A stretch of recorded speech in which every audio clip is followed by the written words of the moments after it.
যারা কষ্ট করে আমাদের সাথে উপস্থিত হয়েছে সবাইকে আমার মোবারকবাদ গ্রহণ করবেন।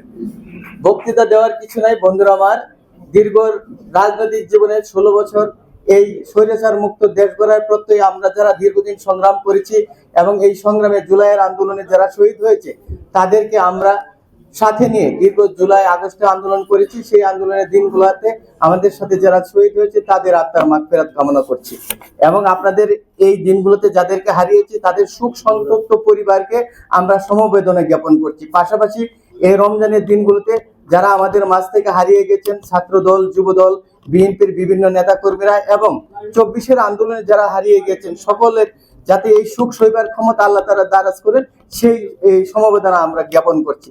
এই দিনগুলোতে আমরা পাশাপাশি এই সাবেক প্রধানমন্ত্রী দেশনেত্রী বেগম খালেদা জিয়ার শারীরিক সুস্থতা, তিনি লন্ডনে আছেন আপনারা সবাই জানেন, এবং আমাদের দেশনায়ক জনাব তারেক রহমান আমাদের কাছ থেকে দীর্ঘ দূরে অবস্থান করছেন। তার জনাব তারেক রহমানের সুস্বাস্থ্য এবং দীর্ঘায়ু কামনা করছি এবং পাশাপাশি 24-এর আন্দোলনে যারা নিহত হয়েছেন তাদের সুখ সমৃদ্ধ পরিবারের প্রতি সমবেদনা জ্ঞাপন করে আমি আমার বক্তব্য শেষ করছি।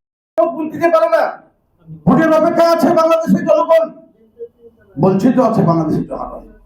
এই ভোটের অধিকারের জন্য তো লড়াই হয়েছিল 1971 সালে, ভোটের অধিকার আজকে হরণ করা হয়েছে। সেই হারিয়ে যাওয়া ভোটের অধিকার আমরা ফিরে আনতে আজকে লড়াই করছি আবার, কিন্তু তার জন্য আমার রক্ত দিতে হবে, আবার কি রক্ত ঝরাবে রাজপথে? না, ডক্টর ইউনূস সরকার আমি বিশ্বাস করি এটি করতে দিবেন না, কারণ ইউনূস সরকারকেও কিন্তু হাসিনা বলেছিল টোস করে ফেলে দিবে পদ্মা সেতুতে, বলে নাই ভাই, বলে নাই? আমরা একটা কঠিন সময়ের মধ্যে আমরা কিন্তু এখন বর্তমানে বসবাস করছি।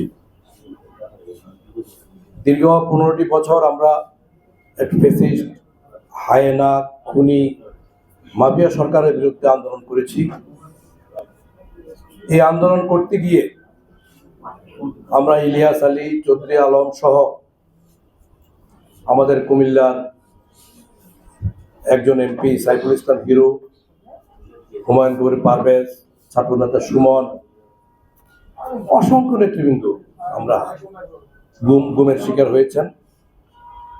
জানি না ওনারা বেঁচে আছেন কিনা। অসংখ্য নেতৃবৃন্দ খুনের শিকার হয়েছে, খুন হয়েছেন, অসংখ্য নেতৃবৃন্দ পঙ্গু হয়েছেন। বাংলাদেশের তিনবারের প্রধানমন্ত্রী যার নেতৃত্বে স্বৈরাচারের পতন হয়েছে, এরশাদের পতন হয়েছে, আপোষের নেত্রী দেশনেত্রী বেগম খালেদা জিয়া বিনা দোষে, বিনা অপরাধে কারাবরণ করেছেন, অসুস্থ হয়েছেন, মৃত্যু পথযাত্রী হয়েছেন।